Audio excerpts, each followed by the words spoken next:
Hello students, today we starting statistics with the basic mean मतलब कि हम start करेंगे कि स्टेटिस्टिक्स क्या है, इसके एग्जांपल्स देखेंगे कि स्टेटिस्टिक्स क्या है। उसके बाद में स्टेटिस्टिक्स कहाँ से चालू हुआ था, इंडिया में कैसे चालू हुआ। उसके बाद में थोड़े बहुत जो नॉर्मल मीनिंग्स आते हैं स्टेटिस्टिक्स में, पॉपुलेशन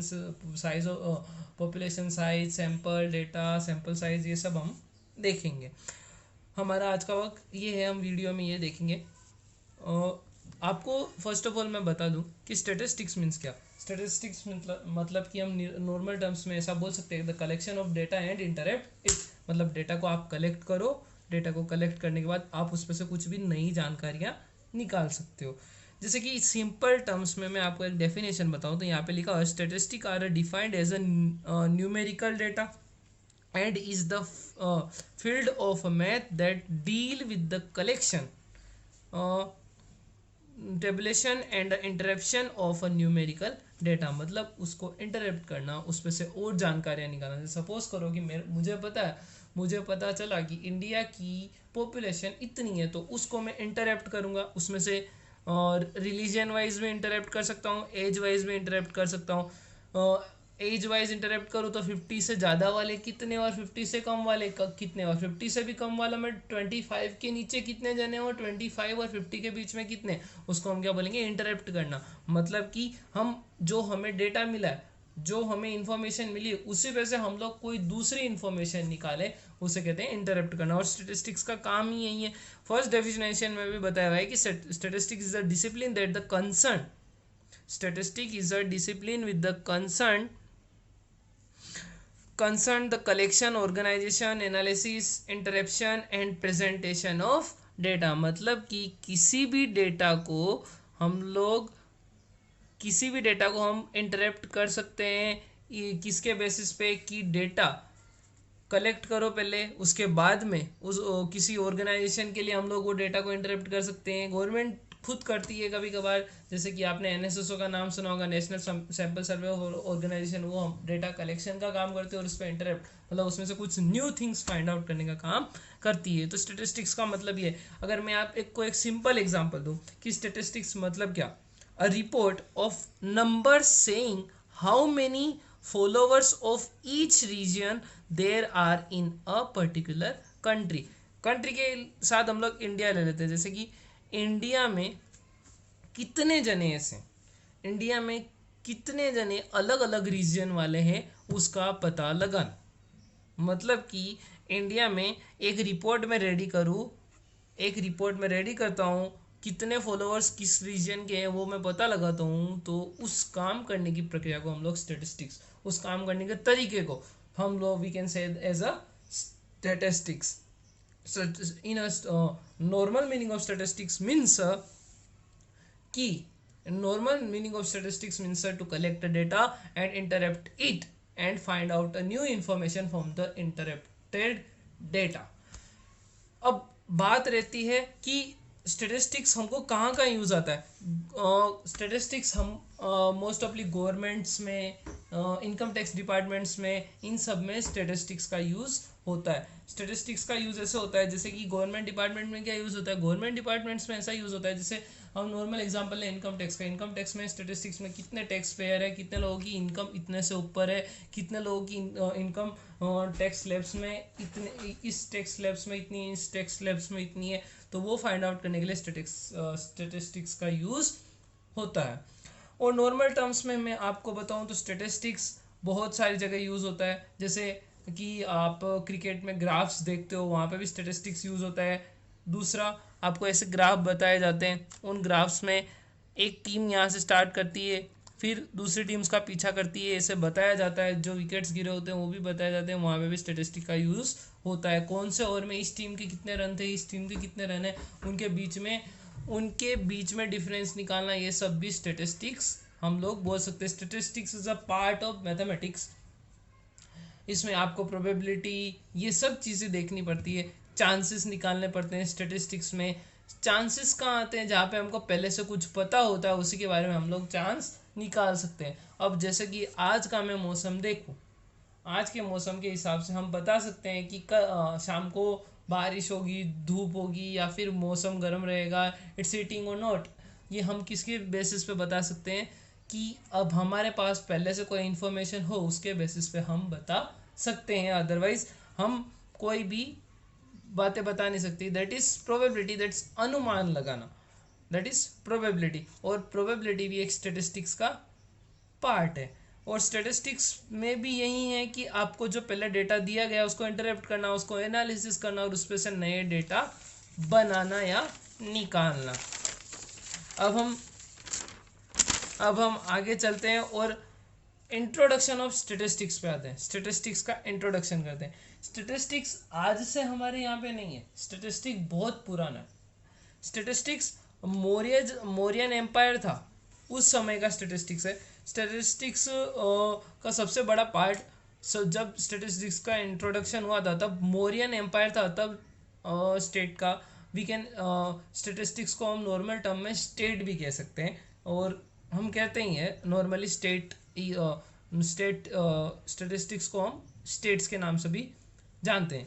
तो स्टेट में मोस्ट ऑफली होता क्या है कि ये इसकी स्टार्टिंग मौर्यन एम्पायर से हुई थी। ये अभी का लेटेस्ट सब्जेक्ट नहीं है, ऐसा कुछ नहीं है, ये बहुत ही पुराना सब्जेक्ट है जिसमें मौर्यन एम्पायर से स्टार्टिंग हुई थी इसकी, और इसका बहुत ही बड़ा मौर्यन पार्ट में एक पार्ट है स्टेटिस्टिक्स का, कि मौर्यन एम्पायर में भी बहुत सारे जने, खुद मौर्यास भी ये स्टेटिस्टिक्स का यूज़ करते, और इसका बहुत बड़ा पार्ट था। फिर उसके बाद में थोड़ा आगे चले तो मुगल एम्पायर जब आया, मुगल एम्पायर में भी अकबर के टाइम पे स्टेटिस्टिक्स की एक बुक लिखी हुई थी, उसको एन ए अकबर के नाम से जानी गई, जिसको लिखा था अब्दुल फाजल ने इस बुक को लिखा था। और इसमें बहुत सारे स्टेटिस्टिक्स के तौर तरीके हैं, जो कि मेथड्स अलग अलग, जो मेथड्स मुगल्स एम्पायर में यूज़ हुई थी।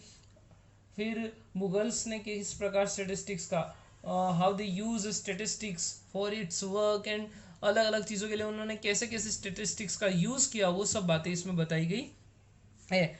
फिर जो जर्मन वर्ड है statistic, not a statistics, it's a statistic was first used by Gottfried Enckenwell। गॉडफ्रेड एंकेनवेल ने इसका सबसे पहले यूज़ किया था स्टेटिस्टिक्स का इन 1749 में। 1749 में सबसे पहले इसने यूज़ किया था।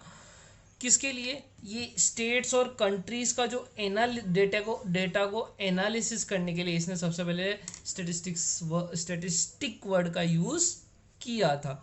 इस वर्ड के बाद से स्टेटिस्टिक थोड़ा फेमस हुआ। उसके बाद में अलग अलग स्टेटिस्टियंस आए, कार्ल पियर्सन आए थे, बाउली आए थे, उनके अकॉर्डिंग फिर उन्होंने अपने they find out it's number of formulas according them, कि वो जैसे जैसे उन्होंने स्टेटिस्टिक्स समझा पढ़ा उसके हिसाब से नए नए फॉर्मूलाज वो लोग लेके आए। उसके हिसाब देन उन्होंने अलग अलग स्टैटिस्टिक्स में अपनी अपनी फॉर्मूलाज बताए। जैसे जैसे हम लोग 11th और 12th कॉमर्स में बढ़ेंगे उसके हिसाब से अलग अलग फॉर्मूलाज आएंगे, तो हम उनकी भी बात वापस करेंगे। फिर स्टैटिस्टिक्स की जो ग्रोथ है इंडिया में कैसे ग्रोथ हुई स्टैटिस्टिक्स की, वो सब हम बात करते हैं। प्रोफेसर पीसी मालोनोबिस ने सबसे पहले इंडियन स्टैटिस्टिकल इंस्टीट्यूट के वो फाउंडर थे। प्रोफेसर पीसी महालानोबिस ये फाउंडर थे इंडियन स्टैटिस्टिक्स इंस्टीट्यूशन के। इन्होंने इसको एस्टैब्लिश 1931 में किया था कोलकाता में। फिर जैसे जैसे ये आगे बढ़ा, फिर महालोबिस ने 1950 में एक और एस्टैब्लिशमेंट किया, एक और इंस्टीट्यूशन का एस्टैब्लिशमेंट किया जिसका नाम था नेशनल सैंपल सर्वे NSS। फिर उसका नाम आगे बदल के national sample survey of organisation NSSO कर दिया गया था। NSSO क्या करता है? NSSO हमारे इंडिया में जो अलग अलग डेटास होता है उनको कलेक्शन करता है। उनका कलेक्शन करने के बाद उनको इंटरप्ट करता है, उनसे नई जानकारियाँ निकालता है। जैसे कि 2021 में पॉपुलेशन काउंटिंग होने वाली। अब पॉपुलेशन काउंटिंग हर 11 साल में हर 11 साल में होती है एक बार पॉपुलेशन काउंटिंग। वो 11 सालों में से एक बार में वो 11 साल में से 11 साल में अलग अलग बार जो डेटा होते हैं वो फाइंड आउट किए जाते हैं कि कितने लोग इंडिया में रह रहे हैं, किस रिलीजन के कितने हैं, कितने मेल है, कितने फीमेल है, कितने एम्प्लॉयड है, कितने नॉन एम्प्लॉयड है। ये सब चीज़ें वो निकालते हैं, डेटा पूरा कलेक्ट करते हैं, फिर डेटा को इंटरप्ट करके फाइंड आउट करते हैं कि इतने से इतनी एज वाले यहाँ इंडिया में इतने, जैसे कि 50 से लेके 60 तक की एज वाले इतने हैं, यंगस्टर्स इतने हैं। फिर अगर इकोनॉमी के बेस पे निकाले या फैमिली क्लास के बेस पे निकाले तो भी फैमिली क्लास के बेसिस पे भी अलग अलग वो लोग डेटा को इंटरप्ट करते हैं। मिडिल क्लास पीपल्स इतने, गरीब इतने, जिनकी इनकम इतनी है। फिर उसी डेटा का इनकम टैक्स डिपार्टमेंट भी यूज़ कर सकता है कि हमारे कंट्री में इतने पर्सन है जिनमें से इतने टैक्स पेयर्स है, इतने टैक्स पे नहीं करते, इतने टैक्स का एविजन करते हैं। ये सब चीज़ें भी वो यूज़ करते हैं। उसके बाद में आगे देखने जाए तो एक और इंस्टीट्यूशन है IASRI, Indian agriculture statistic research institution. ये भी एक स्टेटिस्टिकल रिसर्च इंस्टीट्यूशन है जो एग्रीकल्चर के रिलेटेड काम करते हैं। उसके अकॉर्डिंग जो एग्रीकल्चर के डिपेंडेंट डेटास होते हैं वो फाइंड आउट करते हैं। फिर अलग अलग जो क्वांटिटेटिव डेटा और क्वालिटेटिव डेटा है उसमें अलग अलग, मैंने जैसे आपको स्टार्टिंग में वीडियो में बताया था कि जो कुछ स्टेटिस्टिक्स के इंपॉर्टेंट वर्ड्स है जो बार बार यूज होते हैं हर क्वेश्चंस में, नॉर्मल थियरीज में, वो सब भी हम लोग देखेंगे। तो ये कुछ वर्ड्स है, पॉपुलेशन है, पॉपुलेशन साइज है, सैंपल साइज और डेटा है। ये वर्ड्स ऐसे हैं जो कि मोस्ट प्रोबेबली क्वेश्चंस में होते ही हैं, लगभग होते ही हैं। तो सबसे पहला वर्ड है population. A group of all the units under a study is called a population. जैसे कि मुझे कुछ भी एनालिसिस करना है तो उसमें टोटल जितने जन हैं वो मेरे लिए क्या होंगे, एक पॉपुलेशन की तरह मैं उसको लूंगा। जैसे कि मैंने एग्जांपल लिखा है यहाँ पे, a group of all citizen of the country is a population. अब जैसे कि मुझे एक सिटी या फिर एक, जैसे सपोज करो कि किसी स्कूल का 11th क्लास का मुझे सर्वे करना है। जैसे कि मुझे स्टूडेंट्स पे सर्वे करना है, तो किसी स्कूल का सर्वे करना है तो पूरी स्कूल के जितने भी स्टूडेंट्स होंगे मेरे लिए वो पॉपुलेशन होंगे, वो मेरे लिए पॉपुलेशन होंगे। मुझे जितना भी सर्वे करना है, जिस भी चीज़ पे सर्वे करना है, उस सर्वे पे टोटल ग्रुप जितना भी मैं लूँ वो क्या होगा, पॉपुलेशन मेरे लिए होगा। जैसे स्कूल में से मुझे निकालना है कि टॉपर्स, अलग अलग रिलीजन के स्टूडेंट्स निकालना है तो मेरे को पूरी स्कूल के स्टूडेंट्स लेने पड़ेंगे। ओके या फिर मैं कंट्री का लेता हूँ तो कंट्री में से कुछ भी मेरे को डेटा निकालना है तो पूरी कंट्री की, मेरे को पूरी कंट्री की, ऑल ओवर कंट्री है उस, वो मेरे लिए क्या हो जाएगी, पॉपुलेशन हो जाएगी। फिर पॉपुलेशन साइज मीन्स कि the total number of unit in the population is called the size of population. मतलब हमने यहाँ पे देखा कि पॉपुलेशन किसको कहते हैं, पॉपुलेशन किसको कहते हैं कि जितने लोग हम लोगों ने लिए हैं। जैसे कि मुझे किसी कंट्री पे एनालिसिस करना है तो मैंने जो कंट्री की पूरी पॉपुलेशन है वो मेरे लिए क्या बन जाएगी, पॉपुलेशन। या फिर मुझे किसी स्कूल का एनालिसिस करना है तो स्कूल में जितने भी बच्चे होंगे मेरे लिए क्या बन जाएंगे, पॉपुलेशन। अब वो जितने बच्चे हैं या फिर कंट्री में जितने लोग हैं उसमें, जैसे कि इंडिया का एग्जांपल है 136 करोड़ लोग, वो 136 करोड़ क्या हो जाएगी, पॉपुलेशन की साइज हो जाएगी। नेक्स्ट है sample, a set of units selected from the population. एक a set of units selected from the population from an analysis called a sample। अब ये जो population है 136 करोड़ में से, इसमें से मैं randomly अगर 4 करोड़ लोगों को सिलेक्ट करूं तो 4 करोड़ लोग मेरे लिए क्या हो जाएंगे, सैंपल हो जाएंगे। वो क्या होंगे, सैंपल। जैसे कि 10 student selected at a random from the class 11th। अब 60 जनों की क्लास में से सपोज 60 स्टूडेंट है 11th क्लास में, उसमें से मैं 10 जनों को लूँ एक किसी सैंपल के एनालिसिस के लिए, तो वो 10 जन मेरे लिए क्या हो जाएंगे, एक सैंपल के तरीके से काम हो जाएंगे। जैसे कि नॉर्मली हम कोई भी जैसे सपोज करो कि एक वीट की अलग अलग डेटास होते हैं, वो डेटा को हम कितनी श्योरिटी है उसमें, वो चेक करने के लिए हम लोग उसमें से रैंडमली कुछ भी सिलेक्ट करते हैं। जैसे कुछ भी सिलेक्ट करते हैं तो वो हमारे लिए एक सैंपल हुआ। अब सैंपल साइज, जैसे यहाँ पे पॉपुलेशन ने 136 करोड़ लोगों की ली थी, वो मेरे लिए पॉपुलेशन थी, तो वो उसकी साइज भी वही हो गई, पॉपुलेशन साइज। अब सैंपल साइज में क्या कहते हैं, number of units in the sample is termed as the sample size. ये सैंपल में मैंने जितने भी यूनिट्स लिए हैं वो मेरे लिए क्या होंगे, सैंपल साइज। अगर मैं 10 लिए हैं 60 जनों में से तो मेरे लिए 10 है, और 136 करोड़ में से 4 लिए हैं तो 4 जने मेरी सैंपल साइज कही जा सकती है। उसके बाद में नेक्स्ट है data, a set of observation obtained by a inspection of a variable characteristic inspection of the variable. आप यहाँ तक लीजिए, a set of observation obtained by a inspection of a variable. किसी भी वेरिएबल की जांच के लिए, किसी भी वेरिएबल की चेकिंग के लिए किसी भी ऑब्जर्वेशन को लिया जाता है, मतलब किसी सेट ऑफ ऑब्जर्वेशन। जैसे कि 100 लोगों में से मैं 10 जनों को लूँ, किसी भी, जैसे एक कंपनी में 100 लोग काम कर रहे हैं तो वो 100 लोगों में से मुझे कंपनी के बारे में नॉलेज कोई भी इंफॉर्मेशन चाहिए तो मैं 10 लोगों को लूँ तो वो 10 लोग मेरे लिए एक एज अ डेटा होंगे। नेक्स्ट अगर कहें हम तो characteristics defined unit of a population और the sample selected from it, मतलब उसमें से कुछ भी सैंपल सिलेक्ट किया जाता है वो हमारे लिए एक डेटा माना जाता है। मतलब अगर आपने कुछ सैंपल सिलेक्ट किया तो वो आपके लिए एक डेटा भी डेटा के रूप में भी एक काम कर सकता है। तो ये नॉर्मल आज की स्टेटिस्टिक्स के ट्रिक्स थे।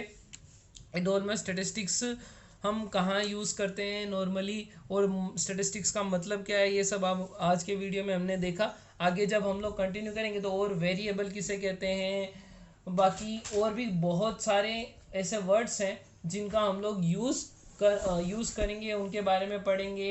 सेकेंडरी डेटा किसे कहते हैं, प्राइमरी डेटा किसे कहते हैं, ये सब चीज़ें भी हम लोग देखेंगे। उसके बाद में थोड़े बहुत और वर्ड्स बच चुके हैं, वेरिएबल है, फिर क्वालिटेटिव डेटा है, क्वांटिटेटिव डेटा है, ये सब वर्ड्स भी हम लोग नेक्स्ट वीडियो में देखेंगे। ये स्टेटिस्टिक्स का बेसिक था जो कि 11th स्टैंडर्ड में आता है। उस चैप्टर का नाम है कलेक्शन ऑफ डेटा। उसके बारे में हम लोगों ने थोड़ी बहुत जानकारी ली। मैं इस पीडीएफ की लिंक मैं नीचे डिस्क्रिप्शन में मेरे टेलीग्राम चैनल की लिंक डाल दूंगा। वहाँ पे आपको सारे पीडीएफ्स और जो बुक्स वगैरह हैं वो भी वहाँ पे अवेलेबल है, और कुछ भी नोट्स में मेरी ओर से बना था वो भी मेरे टेलीग्राम चैनल पे अपलोड कर देता हूँ, तो आप वहाँ से ले सकते हो। इस पीडीएफ को भी आप वहाँ से ले सकते हो, लिंक डिस्क्रिप्शन में दी गई है। Thank you.